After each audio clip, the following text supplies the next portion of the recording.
Hey everyone, it's George from Blockchain DXB, and today's episode I have a key member from the Metaverse Standards Forum, and that is Victor Madueno.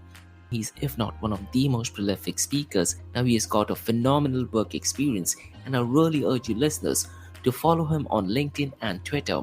All of his details is in the show notes below. What I really liked in this particular episode is we discussed everything about the Metaverse Standards Forum.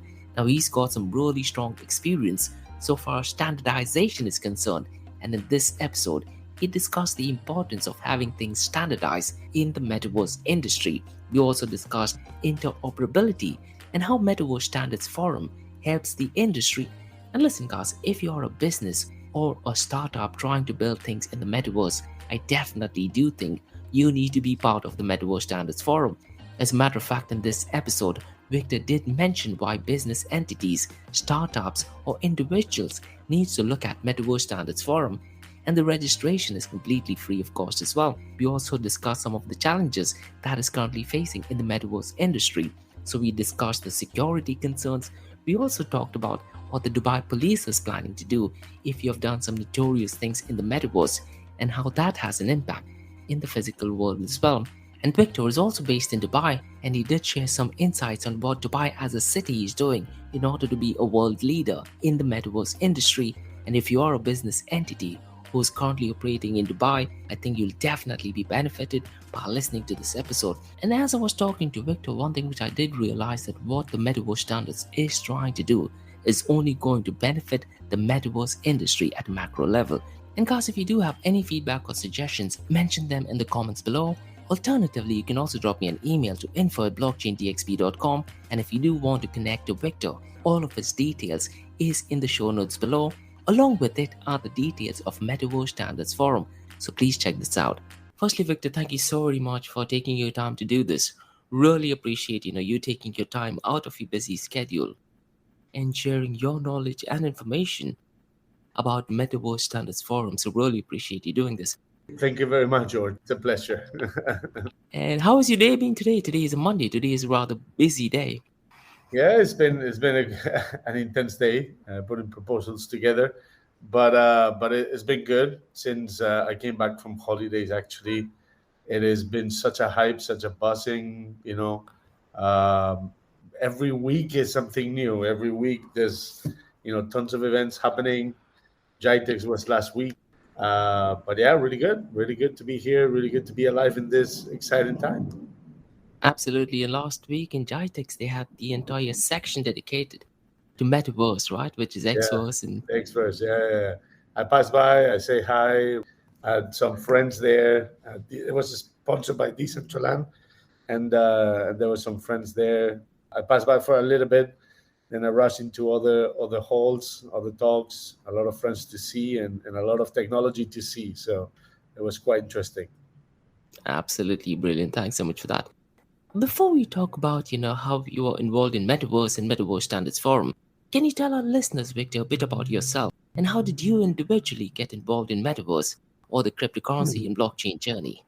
So my passion started a little bit, really early days. I was one of the guys at Second Life flying around while everybody was trying to socialize. I was just an explorer from the upside, from from the from the clouds, flying around and tried to see what was there and what the limits of the world were. Obviously, I evolved as a digital professional, and I kept it really close to my heart. As a crypto retailer, retail investor, I've been seeing, the explosion of blockchain, ICOs and tokens in 2017 with all the big buzz of Bitcoin happening at that time. And I decided, look, I mean, this is coming. There's no way around it. The technology is coming to a really, good foundation. And I took some courses, got immersed in the MIT in a blockchain executive course. And since then, I literally been looking at how do we apply this from a business standpoint for my accounts, for my clients that I represent.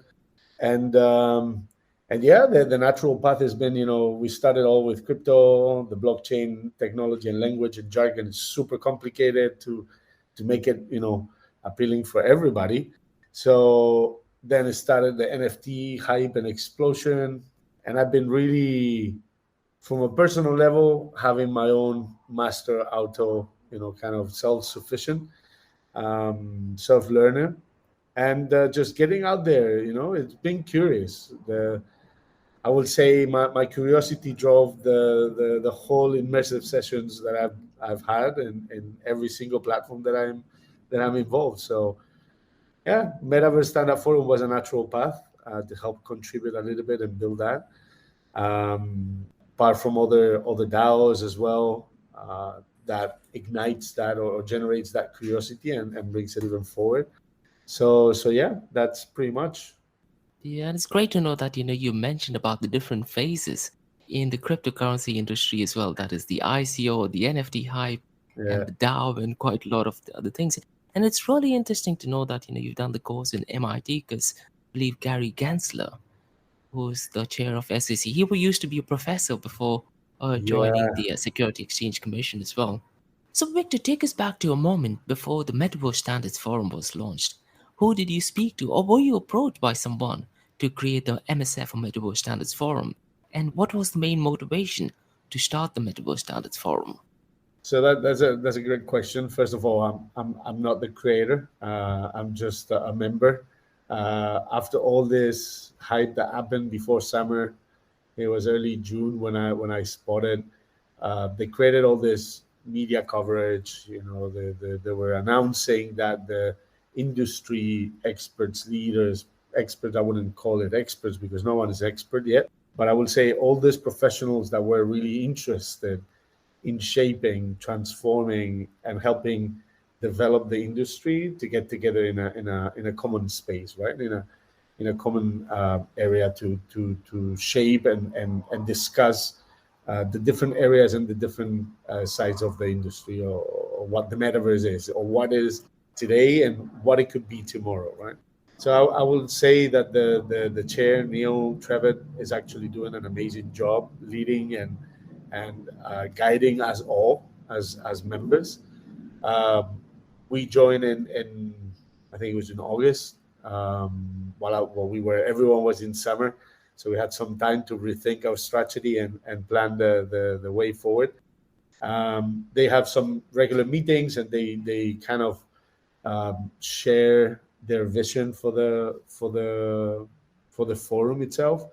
I think that what ignited me, it was because I'm getting into the industry really, really in deep, navigating this rabbit hole and understanding all the intricacies and nuances of the industry. I think it was more the need to support as a professional, but as well to get my curiosity, feed into, so I can understand what other areas that I don't know much. How can I learn from them? Let's say in 3D objects and kind of more the creative aspect or the tokenization, the NFT side, um, more than the data side, which I'm really into it. So that, and the business part of it. So I think that was kind of what it shaped and what triggered me to join. Everybody's free to join. We welcome everybody as part of the speaker bureau. Obviously, I encourage everyone who's in the industry to come and participate. There's some really interesting work groups where people are leading and some people are just participating and sharing their 2 cents, their capacity that they have to shape the industry. I think so. Absolutely, and it's great that you mentioned that people from different industry are being part of it. For our listeners, if you look at Victor's experiences, I think he's got a phenomenal experience as a consultant as well, and he's been awarded a couple Thank of you for awards that. as being Thank a you for that. business You're too consultant kind. a few times as well. So that's really great way of putting it. So the next big question is, Victor, what is the Metaverse Standards Forum? What is it that you are trying to achieve, or the metaverse industry in general is trying to achieve with the Metaverse Standards Forum? And the basic question is, why should businesses and individuals be part of the Metaverse Standards Forum?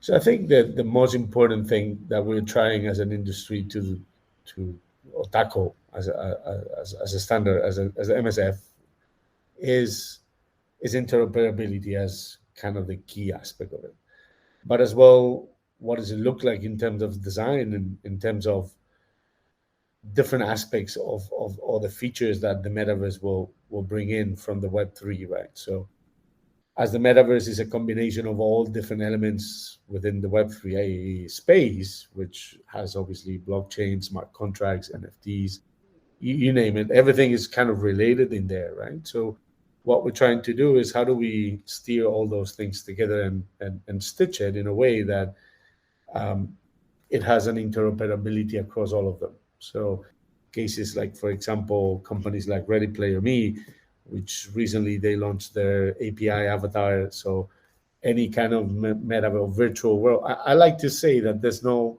metaverses. There is one metaverse, as is one internet, and then is subdomains where virtual worlds sit under. That is my opinion. Some people have theirs, but in that sense, what we're trying to help is create these standards, which is really important in any kind of industry to set up the standards, the foundations of what is it today and how that can evolve over time of what it could be tomorrow. What is it today? We're building it. And if you look at it, what Web 2 looked back in the days, I was in MySpace doing, managing my collective, my music collective when I was in my 20s. And a few years later, it was gone, right? So, what is it today? It might not be tomorrow. But what we can build is the standards that will set the tone for whatever comes after. I think that is the most important thing. That is absolutely excellent. And just last week, I was also listening to Mark Zuckerberg. Yeah. He was talking about how it's so critical that everyone is part of the metaverse, and he does not want just to have the inclusive rights as well. So good that you Sure. mentioned about interoperability. And my next question is just about the same thing as well, in terms of how does standardization help the metaverse industry, and what is the connection between standardization and interoperability? That is a really good question. Let me see if I can explain it the most concise and possible. And if it's right or not at the end, it's just a matter of how you look at it, right? So standards are common identifiers or common commonalities that will happen across any given virtual world in this case, right? So um, what is that foundation in a sense? What do we look at it from a metrics perspective? What do we look at it from a design and file perspective? How do we look at it from a connectivity perspective and so on? So all these kind of standards are the developments of what the virtual worlds will look like, and how do we set the tone? So everyone who comes, like the worldwide the W3C from internet, kind of those, you know um, I'm not a technical guy, I'm not a developer, I'm not so excuse my French in that sense, if it's not as technical or Yeah. jargon as it should be, but is what really defines the foundations of how it should be operate, right? Interoperability, the word itself is how do we connect each of those areas, those fundamentals, that you as a user will have no friction moving from one place to another, right? And how that makes it a seamless experience for you as a user without not knowing what the technology is behind or what is the intricacies of each of those worlds, but being freely to move from one place to another, or a brand to collect data across all of them, or how do you bring your NFTs without having to repurchase those NFTs and wearables in different worlds, so you own your own NFT, for example. So creating that separation between what are the standards, that is the foundations of what makes it unique and makes it reliable, that everyone can build on top of that, knowing what to expect. And the other part is how do we make it connect to each other, so all those parts engine properly to make it a frictionless and a seamless experience for any user to come in. So am I right in saying, let's say if I have an NFT in the Decentraland platform, I Mhm. can utilize the benefits of that in, let's say, Sandbox, or let's say Dubai Boss, which Dubai is planning to build with the Nico brands. That is essentially what interoperability would work in a way, right? That will be one of the uses of interoperability. Yeah, that is where we're aiming as part of that. Yep, Interoperability could be as well connecting blockchains to each other. So how cross chain will yep. allow that you have your NFTs on Solana or your NFTs in Avalanche or whatever it is, and then will be applied on Ethereum blockchain, for example. So how do you move that from one place to another? Call it metaverse, call it on-chain blockchain, on-chain or off-chain, doesn't really matter. Is how do you connect that interoperability between them? So as a kind of summarizing the part of the standardization side of things is that we're kind of enabling the standards developing organization that is called SDOs. These SDOs, it's they're working on a constellation of standards in different domains, such as hardware, for example, APIs, and many others, which the industry doesn't really need another SDO in that sense. It needs a mechanism for identifying the shared interests, right? So finding pages in the interoperability standards, for example, that we're talking, or setting the industry-wide priorities, or communication, or testing process progress. It's pretty much that is the role of the forum that plays. Um, we are just enabling those SDOs in a sense, right? So through the standards, how do we help those critical requirements for the metaverse standards that can be identified, and real world operability can be an exercise as well. That is excellent. Because one of the ideas which I got last week was to have a metaverse podcast in the metaverse. Yeah, And what I was thinking was, every guest that I invite, like yourself, they will also be given an NFT nice. that will have, the Well, features of. I guess that ideas are not unique because I had that as well conversation last week with someone. So if Yeah, you yeah, want to do it, let's get together, man, and absolutely, I'll be a 100%. pleasure to join forces. I think it's a brilliant idea. And that's just the way of moving forward, with Web 3.0 as well. Yeah, great explanation on interoperability. Now, one question, Victor, which I wanted to ask, and this is to do with standardization. Are there any legal requirements that Metaverse Standards Forum has to follow so far as validating customers' data is concerned, or in, let's say, creating any specific standards? Are there any kind of legal requirements that you're aware of, or that the industry would generally have to follow as well? So just maybe to look into what is important and why we're looking at it, right? So it's a combine the connectivity of the web with the immersive and spatial computing. Diverse technologies will need to interoperate in those kind of new ways, right? Standardized access to proven technologies in the metaverse that creates market opportunities by removing market friction and helping ensure that the metaverse is open and accessible to everyone. How does how do we play on those in that sense to um, capture or tell what to do or not to do to others, to third parties? I think we're not here to kind of put anyone off, Yep, or we're here to build together, right? Um, as of today, the process is quite in the early stages, so there's no real standards yet defined in many ways. There's a lot of working groups that we're looking at how do we make it that accessible, how do we create that um, standardization process. But um, apart from that, the the Metaverse Standard Forum is going to be setting the kind of foundation, as I said, yep, and then it will be anyone who wants to take it forward to apply in the way that they believe it makes sense to them, right? Same happened with the World Web and the standards. Anyone of Google or Apple's of the world and Facebook's of the world are utilizing the standards in their own different ways, right? So I don't know if I answer your question. one thing which I wanted to find out, and I'm not sure if this falls under the Metaverse Standards Forum. Let's say if who is someone below the age of 13 or below the age of 10, is there any way to have a standard to say that, this person is below a certain age, or is it completely open? I mean, how does that work? Any idea or thoughts on that? So if I understood correctly, so is that actually kind of analyzing if that user is below age and Yeah, allowing that person to come into correct. the world itself? Yeah, yeah.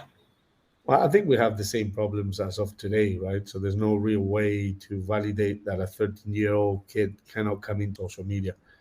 Obviously, this is a lot on the parents. I'm a parent, and my son, for example, plays Minecraft, but is not connected to the net, so he doesn't really have access to the worldwide access of Minecraft. He plays himself within his close groups, his own creative or adventure or the other one who likes to kill survivor. Yeah, and he plays in a safe environment. If we are going to be able to cap that or kind of put a restrictions on that, I'm sure there will be some gates that needs to happen. Gate processes could be through an NFT kind of way, but to know exactly, I mean, to avoid underage kids coming in the metaverse, I don't think we will be able, because we're not able yet today. The process of having to have a wallet, a digital wallet, obviously puts some barriers, adds barriers for accessing those things. The more savvy they get, and you can see maybe 13, 14-year-old kids now knowing more about digital wallets, NFTs, and crypto than a 50-year-old person. So that that the barriers will increase for people like us, but for younger audiences, they will know how to navigate those things. Absolutely spot on. And my niece is exactly 14 years old. Oh, yeah. And believe it or not, when I talk to my brother and my dad about Bitcoin or cryptocurrencies, I tell my niece to explain it to them because she's very thorough so far as Bitcoin is Yeah. concerned. So, Okay. you're absolutely spot on in terms of, the teenagers of today. They are definitely very well tech savvy. So, absolutely brilliant point. One thing which I wanted to find out, Victor, earlier in September, there was a newsletter set out discussing setting the course for an open metaverse, and there were some updates regarding the first 2 months of the MSF or Metaverse Standards Forum. Can you share some insights or some information about that as well? Sure. I mean, in September, the working group started. It was when pretty much everything took a little bit of form and shape after the announcement in June, I think it was, and on the whole summer, right? So during that time, people were just getting onboarded, getting to know each other, understanding the different, you know, um, let's say, challenges or areas of focus. And in September, the announcement was more about, hey, now we're ready. Let's start working on the standards and how to enable this part, right? So the work started with, we have a monthly meeting where Neil brings everyone together. There's still a lot of new members joining every month, so there's already an educational process and an onboarding process that needs to happen. But those ones who we've been there for a few months, and we are already listed in some of the work groups. What is happening is that we get together in small, more agile discussions. The capacity that each of us already working professionals, that we do this kind of more pro bono to help the industry grow. I think that is what happened in the announcement that came through in September, how to kickstart the actual working groups. And the meetings, were they like the physical meetings or did you have like Zoom session or a mixture or combination of everything? As far as I've been involved, majority is online. We have our own platform where we coordinate everything from there. The organization has been fantastic, to be Mhm. honest. Run seamlessly with no hiccups, and everyone knows what comes in to do. So everything runs remote, perfectly fine. I think is a excellence in this last 2 years that we achieved working on remote. Everyone. Yep. So there's I'm sure there will be some face to face groups that are happening, or meetings that are happening, maybe more in the US and in certain hubs, in UK or in Europe in general. But me here in the Middle East, although the hype and the buzz of Dubai trying to be the capital of the world in the metaverse and blockchain, I think there's still limited face to face, which I'm sure it will change in the next few months. Absolutely. And last week, when I was watching the whole advertisement for Meta Quest Pro, Yes, Facebook or Meta, they've also partnered with Microsoft. indeed. So what they're Yeah. planning to have, an entire business environment setting with Microsoft 365 in the augmented reality, and it is kind of linked to virtual reality as well. So hopefully in the near future, all the meetings will probably happen that way as well. But I really liked, you did hit up on such crucial points about Dubai as well. And you are based in Dubai, Victor. Can you Yes. share some insights on how businesses and individuals, based on your experience, are reacting to the Metaverse Standards Forum? And is there any some kind of buzz between decision makers, or is there some kind of fluff regarding the MSF or Metaverse Standards Forum? Well, I think that the hype is real, and as I said right at the beginning, there's events within the metaverse every week, and we're speaking about world class events that are happening with thought leaders, because calling experts no, but they are they are thought leaders and top notch class professionals coming in the region, mostly to Dubai, to share their thoughts, to help shape the industry and bring the knowledge and the talent here. I think Dubai, specifically Dubai, but even Abu Dhabi with the regulations and VARA in Dubai and EGGM Yep. in Abu Dhabi, they've made an incredible steps in bringing those top talents in the region. Um, the Metaverse Assembly, for example, was the culmination of the presentation of Dubai's strategy of the Dubai verse, right? And that there's no many cities or countries having already a metaverse strategy in place. You have Hong Kong, you have now Singapore. Even Turkey is taking quite a lot of leaps in Yes, that space Istanbul. I as was well. going to say Istanbul, Dubai, and I don't know if I leave one or the other Mm. outside, but there's no many really looking at how do we adopt as a country. Government entities are putting regulations, and you know I heard that Dubai police today actually released that whatever crime you do on the metaverse and Dubaiverse, you're gonna get in jail as well. They can come to you as well, in real life.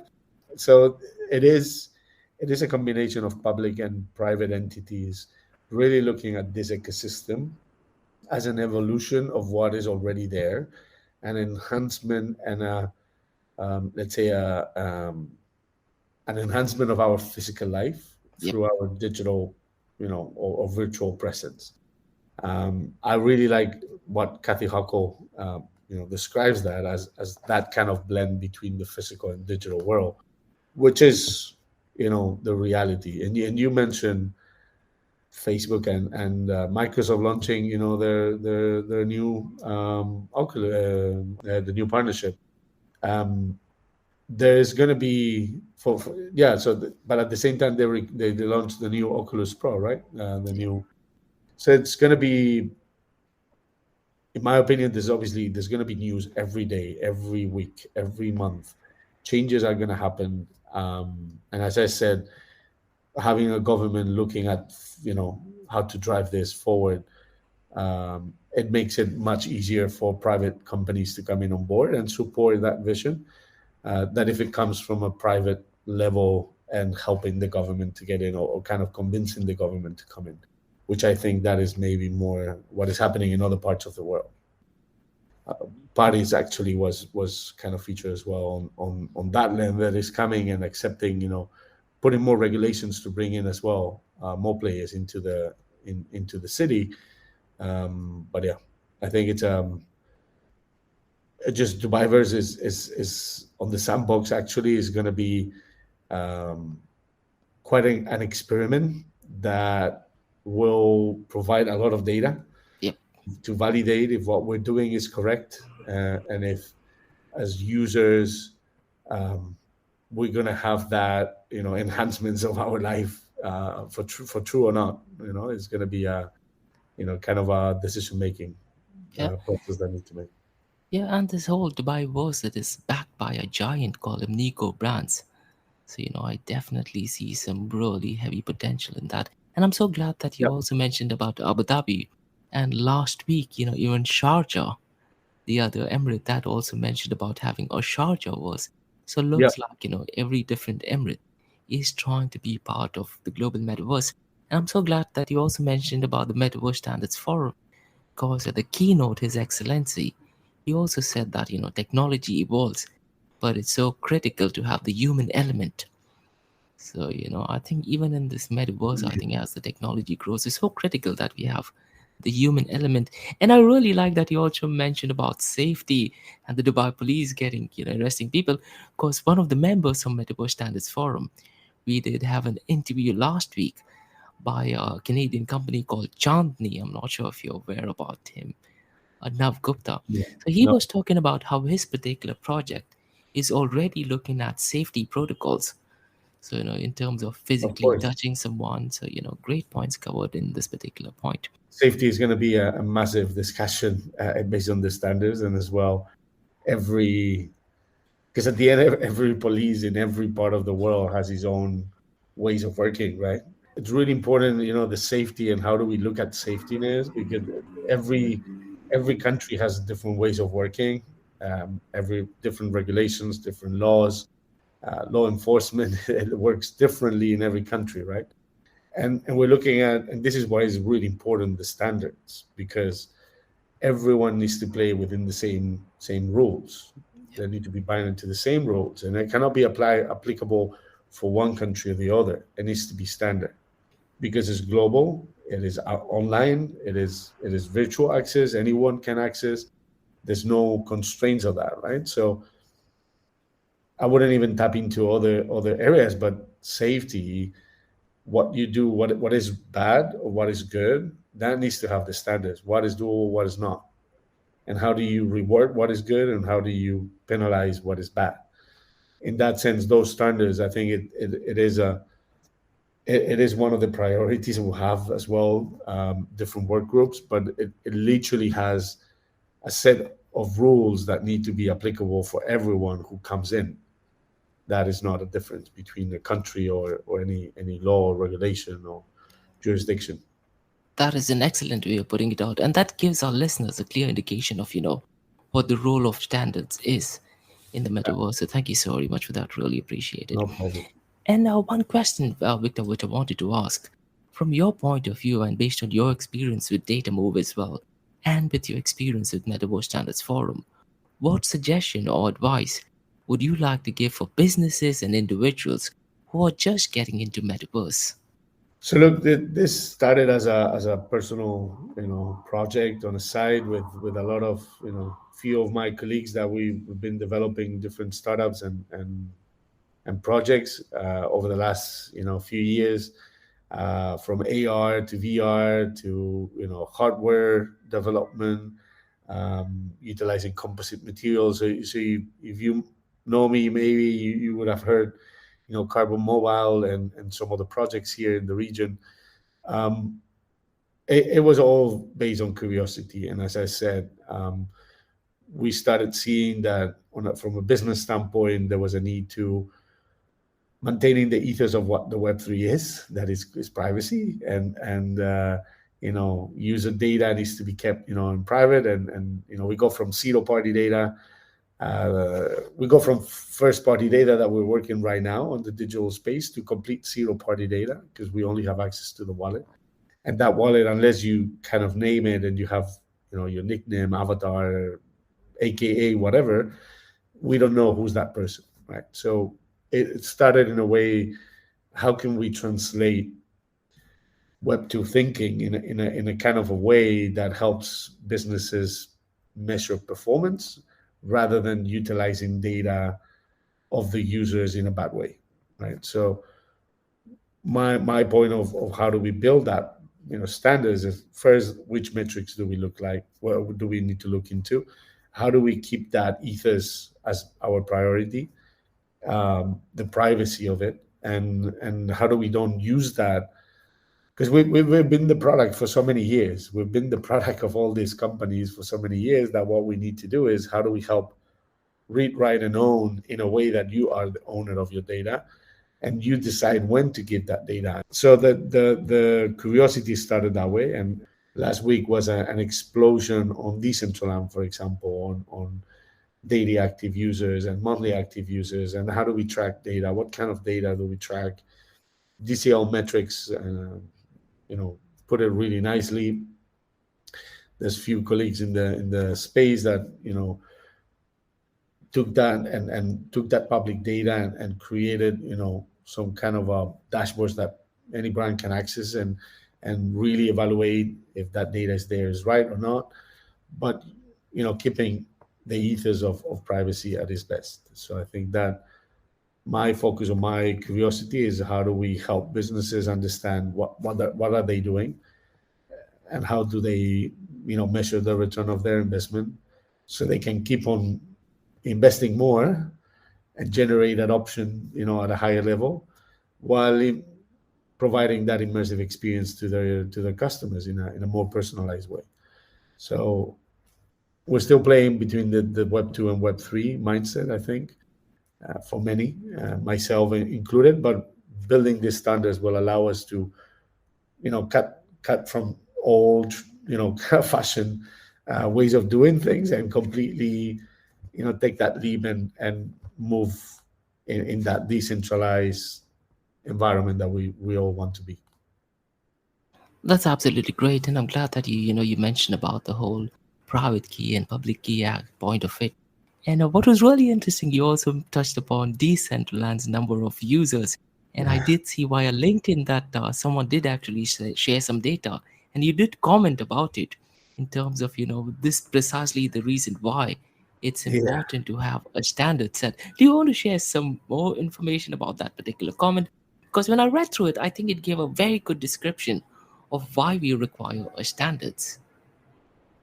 Yeah, I mean, look, we are working with a lot of different metaverse providers. Obviously, there's another set as well of an entity organization that is more related just to that, to the metaverse developers in specific. What I do believe is that there is a need for data. Data is the validation, right? And maybe kind of summarizing everything, if the NFTs are the products and the metaverse is the experience that we're providing, the data is the validation that everything is consistent and everything is coherent.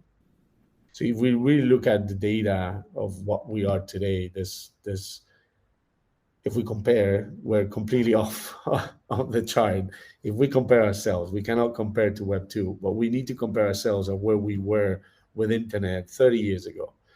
And the activity, the speed and the volume when they were not there 30 years ago. As of today, we look at it backwards 30 years from now. Now we see ourselves completely through smartphones. Everything is interconnected. There's data signals. I think it was around 5,000 data signals per person in our day-to-day life, right? How this links together, how do we stitch all this together, how do we utilize those standards to form the chain of that interoperability, of that cohesive ways of working between all the entities, all the players and partners within the ecosystem. I think that is the key, right? And having a case of a company sharing some data which was not counting properly or not utilizing the right metrics or the right standards, I think that is what we need to sort as an industry forum and association, is what is the foundation, where do we start, what are those different boxes in every single step of the way, how do we package them. That is absolutely excellent. And I like the fact that you gave a comparison of what life was 30 years ago. And on that similar line, what I wanted to ask you a question is that, let's say a couple of decades from now, 2 or 3 decades from now, do you think the metaverse economy will be bigger than the real world economy? What are your thoughts on that? I think it was Dr. Mawana Al Saruni Yep. mentioned it the other day in one of the conferences. Who owns, or let me put it this way, who rules the metaverse will rule the world in a sense. In Metaverse Assembly, they were talking about Metaverse. Uh, instead of GDP, it was going to be MDP. Yep. Metaverse, how's it called? Metaverse gross domestic product. Domestic product, yeah. Yeah. Metaverse domestic product. It was going to be the next set of standards to measure the impact of any country within the virtual world, right? That only countries like this ones can take. I think obviously 20 years from now is really far. I mean, whoever put 20 years ago where we will be today, I think all these visionaries had a vision, but might not be exactly as they painted or defined it or visionary. But I will say it will have a big impact in our day-to-day life, mostly because of the mixed reality aspect. Not as if it's today. The metaverse experience that we have today is that internet experience we had 30 years ago. So putting a comparison between that, obviously, we will be way more integrated in that experience. That enhances, as I said, enhances our physical life. If we need to be stuck on a laptop or wearing our VR glasses stuck at home, that or in the office, that is not an immersive experience that we can take outside that space, right? So we're really bound to that, constrained to the areas of activation that we can do. If we can take the metaverse with us and be a part of us in our day-to-day life, then we have an immersive experience that enhances and improves our layer of physical activity. I think that is when we will see an explosion of people coming in, right, and mass adoption coming in. Same happened with internet, as I said, right? So the mobile phones, smartphones exploded the access to internet in regions like Africa, South America, Southeast Asia, where they might didn't started that early on the computers, on the internet, from a CPU or early days of laptops, but they came in straight away into the smartphone era where they were like accessing every single thing, from they didn't have to unlearn because they were learning from the get-go. So I think that is, 20 years from now, my kid will be 26. I think it will be utilizing, the immersive experience of the metaverse in a way that we cannot really envision today, but definitely will be an enhancement of the digital life, of the physical life, through glasses, through devices that we cannot really define today. Totally agree. And I think over time, the devices are going to get smaller. Maybe probably even get, something that we might just put contact lenses or something. And I do envision in the future it will be something like that. Now, Yeah. one question which I wanted to ask, and I just have two final questions. Is there any final word, Victor, you'd like to say to our listeners about the Metaverse Standards Forum? So I think it's the Metaverse Standard Forum is for every professional that is out there working and trying to change the world on their space, with their expertise. There's no cost, there's no NDAs, um, there is no discussion of who owns what and what kind of API IP we own. Everyone is here to build, and I think this is one of the. I don't know. I saw it the other day on LinkedIn. Actually, there was an image in the middle. It was just few people consulting and experts discussing and advising, and there was just on the left on the other side it was just three people building it. I think we need more people on the building side rather than on the talking. Um, I do believe I'm sometimes more on the talking than on the building, but what we need to really do is, as professionals, start to walk the talk. Um, if we believe there are not enough people using it, users using it, change that, create a new version, create an improvement, or an iteration of what we have today, so people can understand better, what that experience could bring to them. Evangelize a lot, which I think education is a key important fact that technology is quite complicated. What we're talking in the blockchain and the metaverse with NFTs and DAOs and everything, and when any user hears crypto, they get scared, and they just put them back, in the seat again. And I think it's just a matter of how us as a collective can help, democratize the use of it. But if we believe that there's going to be an adoption in due time, why don't we start spending some time there as well, um, and utilize it ourselves as users, right? I think there's few companies already there as well pushing their employees to take the stand-ups, the town halls, the regular meetings, moving up from more video calls into more immersive experiences. I think, look, the MSF is there for anyone who's working in the industry to help shape it and add their 2 cents, whatever their expertise is, um, as a pro bono, and be part of something greater. Absolutely, and there are some real heavy duty players in the MSF as well. 100%. The big brands of the world are part of this, and I just obviously that there's way more, but you have from the likes of Adobe or Autodesk or Nvidia, Microsoft, Meta, you name it. IKEA is there, Huawei, so many. And the good thing is that there's not only these big players, because everyone has his own voice. I think there's a lot of startups, a lot of SMEs, a lot of players who are building it, participating in the discussion, and adding really great contribution to those working groups. And for our listeners, one thing which Victor mentioned was the importance of building things, which is so critical, about the image also that you mentioned. One advice what I can think of, and the blue ocean in the metaverse industry, is the area of payments. And one thing which I'm seeing a lot of people are not looking at is central bank digital currencies or CBDCs. So, if someone wants to build CBDCs as a form of payment or a medium of exchange, I do think, that is a blue ocean area, at least for now. But Yeah. maybe 3 to 5 years down the line, there might be many other companies who might be implementing CBDCs, I think. Well, I won't get into that. My background is a lot in the Yeah, financial side as economy, but obviously it's coming.